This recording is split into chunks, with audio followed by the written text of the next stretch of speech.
are you afraid at all by any dangers or health risks or Lions and crocodiles? Yeah, lions. Obviously, there are crocodiles. practical risks like malaria. We do have to go on malaria programs and all that. But I mean, some people aren't walking through those areas. So, Right. you know, that's only something that has to be discussed with people that are walking through that The area. core group. Exactly.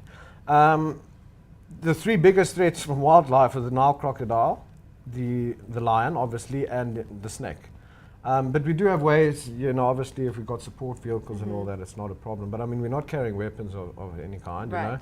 But also we're traveling in a group. There's a group Yeah. of 20 of us. Sometimes it'll be 100, you know. So we do have that essence of safety in numbers. Safety cannot be guaranteed, but it is. Right. It's a safe project, you know. I mean, we're not going to be walking through the Amazon. Going to be walking through Africa, which is worse, I suppose. Great Rift Valley. Yeah, exactly. Now, are people going to be able to follow your journey? Yes. Yes, we're still in the process of working out exactly the details of that and how they'll be able to do that. But we'll certainly be in touch, and you know, we'll certainly let people know how we're going along the way, and hopefully organizing events along the way. You know, say every 2 months or so, have an event that we work towards, you know, in a particular town that we're going to come to, and maybe apply to a lot of schools and churches, because we're trying to get the religious communities especially to work more together.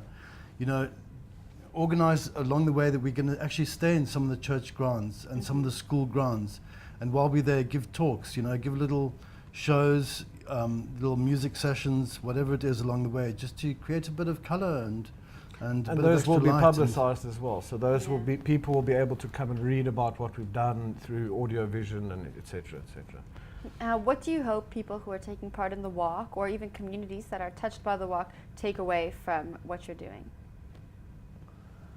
I think character growth is probably quite a big one. I know that never before have I felt like such a baby. You know, as I stand in front of this vision now, every day it looks bigger and bigger and bigger. Sometimes it can be quite daunting, but you know, I'm putting out to my friends at the moment, you know, that now more in my own life, and I know Matthew as well, we had this discussion this morning, you know, we need to stand naked in the light and demand our friends drive us to our greatest integrity, you know, and mutually with all the people that we're working with, so we can make this as a success as we possibly can. Do some of your friends and family think you're crazy? Oh yes, of course. You tell someone I'm walking to Africa next year in March, they're like, what? They don't believe it. But once you speak to them about it, and after engaging with someone for 10 minutes, they ask, when can I come? That's great. So there's always a shock, like, do you know what you're actually doing? Yes, we do know 4 what years. we're doing. Yes. But now, once you engage with someone and share with them your vision and what you hope to achieve and et cetera, people actually, that is a fantastic idea. And then people want to get involved. Now, what happens after the 4 years? Well, you know, we've often asked each other that question. I think, you know, we have another good 3.5, 4 years to think about it. About it. And I have absolutely no doubt that both of us, by the time we get to the end of this journey, we're going to think quite a lot differently to what we do now. Yeah. Exactly. We're going to have had a major growth spurt in both of our lives, in all of us actually. And I think anything could happen. You know, who says we have to stop at Jerusalem?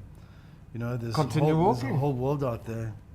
And there's a lot of work to be done. And hopefully by that time we'll be better equipped in order to do the work. Why did you choose to stop at Jerusalem? I think that's probably because that's the boiling pot of the problems in the world today.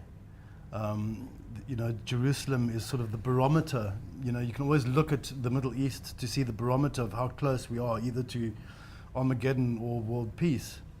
And me personally, I rather walk and try to project however I can a consciousness of hope rather than focusing on the negative, you know, Armageddon and other possible negative outcomes. If I didn't, I wouldn't be able to get out of bed in the morning. Now, how can people find out where you're going to be and what communities you're going to be working in? I think the best thing would be to look at the Facebook page or the website and have a look at the route that we're taking and the proposed dates that we'd be crossing certain borders. And if the route comes near you in your country and you'd like your project represented, come and have a talk to us, present your project to us, because at the end of the day, this is neither his walk nor my walk. This is our walk, and it's a platform, and as many of us can jump on, the more the merrier, really. Let's try and represent as many of the issues that are relevant in Africa and beyond today. How can anyone watching this video find out more information about the Peace Walk and get involved? I would suggest the best way to reach us is through our Facebook page, Peace Africa Walk, Cape Town to Jerusalem 2016, and they can send us a message through that page. That page is manned, so there's someone replying to those messages. We've got a website, peaceafricawalk.org. People can go up there and have a look at it. We're just putting final tweaks on that.